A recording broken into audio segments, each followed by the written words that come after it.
বিষয়ে খুব দুখেৰে আমি ক'বলৈ লৈছোঁ। আজি আমাৰ মৰমৰ অতিকে মৰমৰ জুবিন দাক প্ৰকৃতিয়ে আমাৰ মাজৰ পৰা লৈ গ'ল। আজি তেওঁৰ অন্তিম দিন আছিল।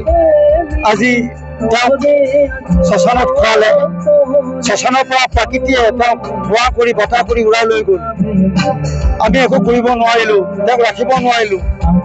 সেয়েহে আজি আমি ভূটান সীমান্তত বসবাস কৰা বিজেডিৰ গৰিয়াজাৰ, কালিখোলা, বামুণজুলি সকলোৱে মিলি এটি বৃহত্তম ৰেলী অনুষ্ঠান আমি অনুষ্ঠিত কৰিছিলোঁ।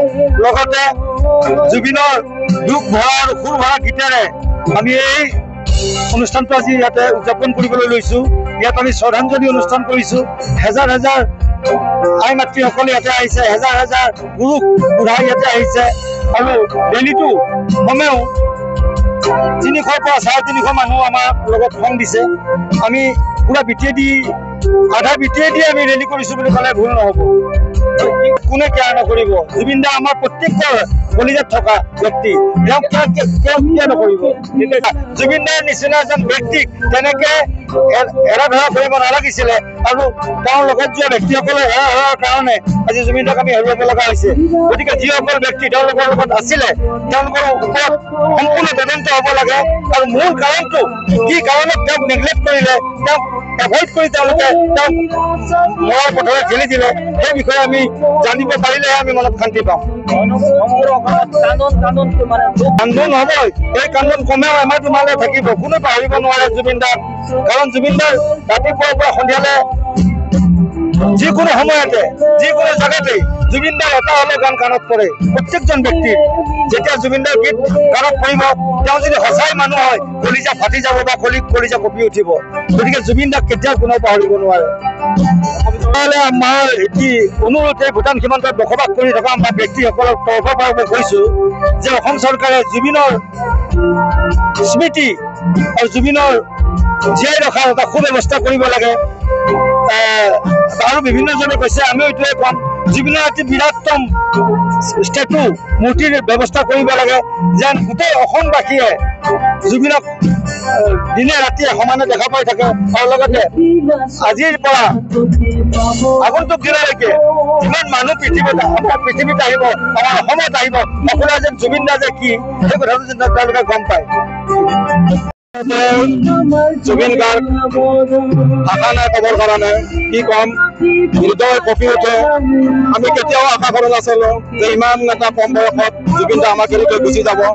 আজি অসমৰ এটা আপুৰুগীয়া সম্পদ, কাৰণ তেওঁ প্ৰতিটো ষ্টেজত প্ৰতিটো মুহূৰ্তত তেওঁ কৈ গৈছিল যে মোৰ কোনো জাতি নাই, মোৰ কোনো ধৰ্ম নাই, মই কাঞ্চনজংঘা। সঁচাকৈয়ে জুবিন দা সঁচাকৈয়ে কাঞ্চনজংঘা হৈ গ'ল। আজি অসমত যিমান জাতি বৰ্ণ ভাষা ধৰ্ম নিৰ্বিশেষে প্ৰত্যেকৰে ঘৰত আজি কান্দোনৰ ৰোল বাজি উঠিছে একমাত্ৰ জুবিন দাক লৈ।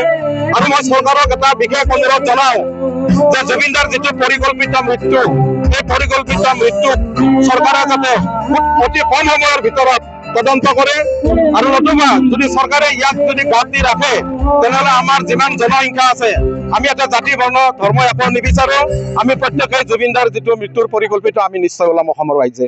আৰু এই ক্ষেত্ৰত মই এটা কথা ক'ব খোজো যে জুবিন দাক আমি যদিও হেৰুৱাইছোঁ, জুবিন দা আমাৰ অন্তৰত সদায় আছে। আৰু আমি এইটো কথা ক'ব বিচাৰোঁ, আজি এজন সৰু ল'ৰাই বা সৰু ছোৱালীৰ মুখত, সৰু কেঁচুৱাবিলাকৰ মুখতো আজি জুবিন দাৰ গান। জুবিন দাক অবিহনে আজি 4 দিন ধৰি মানুহে খাব পৰা নাই, শুব পৰা নাই। বন্তি প্ৰজ্বলন কৰি অসমত নহয়, কলকাতা হওক, বেংগলোৰত হওক, আজি চবতে জুবিন দাৰ অৱদল যাত্ৰা। আজি প্ৰকৃতিও জুবিন দাৰ কাৰণে কান্দিছে, প্ৰকৃতি জগতখনো কান্দিছে, আনকি জীৱ জন্তুৰ আজি চকুৰ পানী ওলাই আহিছে। সেইদিনা আমি সমদলত চালো যে কাউৰী এটা তেওঁৰ শ্ৰদ্ধাঞ্জলিত পৰাৰ পিছত কাউৰীটোক খেদি দিয়াৰ পিছতো কাউৰীটোৱে তাৰ পৰা আঁতৰি যোৱা নাছিল। আনকি এটা কাছ লখিমপুৰত য'ত তেওঁক শ্ৰদ্ধাঞ্জলি জনাইছিল, তাত এটা কাছ আহিছিল, সেই কাছটোক কিমানবাৰ বাধা দিয়াৰ পিছতো কাছটোৱে জুবিন দাৰ ফালে আগবাঢ়ি আহিছিল। প্ৰকৃতিৰ জগতখনো আজি আমি 4-5 দিন ধৰি আমি প্ৰত্যেকে অনুভৱ কৰিছোঁ যে পৃথিৱীৰ যিটো বতৰ, এই বতৰৰ প্ৰতিটো মুহূৰ্তই আমাক শিকাই থৈ গৈছে যে জুবিন দাৰ মৃত্যুৰ কাৰণে আজি বতৰৰ তাৰমানে কান্দিছে, প্ৰকৃতিৰ জগতো ইনাই বিনাই কান্দি আছে। গতিকে মই সদায় সকলোকে এটা কথাই জনাব বিচাৰোঁ যে জুবিন দাৰ নিচিনা ব্যক্তি আমি পৃথিৱীত দ্বিতীয়জন নাপাম। আৰু গোটেই দেশৰ ভিতৰত এই সমদলৰ ভিতৰত যে 4ৰ্থ স্থান পাইছে জুবিন দাক, তাৰ কাৰণে আমাৰ অসমৰ বহুত গৌৰৱ। আমি জুবিন দাক লৈ পেলাই অসমে বহুত গৌৰৱ অনুভৱ কৰিছোঁ। আৰু জুবিন দাৰ স্মৃতি আমাৰ হৃদয়ত সদায় থাকিব, আমি সদায় ৰাখিম। জয় জুবিন দা, জয় জুবিন দা, জয় জুবিন দা।